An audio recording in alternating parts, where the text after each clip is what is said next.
Hindi na uso ngayon na pag ang politiko ay nagbibigay ayuda ay sinasabing epal. Hindi na uso yan ngayon. Ang uso ngayon, doble epal. Ayun o. Ayan. Magkasama si House Speaker Martin Romualdez at si Raul Manuel dyan sa Tingog Party List. Sabi po ng iba, doble epal na daw ang nangyayari. Nako, ito po yung sinasabi po natin.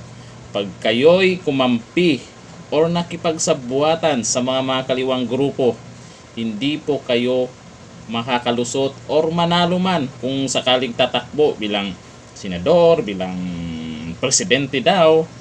Si Martin Romualdez, mahihirapan po yan kung alam ng taong bayan, kagaya niyan, na nakipagtulungan, lalo kay Sir Raul Manuel, ay lalong mahirapan yan. Gising na po ang taong bayan at ayaw po nilang sumuporta sa mga ganyan. Pag kayo'y sumuporta dyan sa mga politiko dyan o sa mga may planong tumakbo o mga nagpapa-EPS, ay mahirapan lang kayo. Yan yung hahatak sa inyo pababa. Kasi ayaw na po ng mga tao sa mga kagaya niyan kay Sir Raul Manuel. Nako, taong bayan wala nang tiwala po sa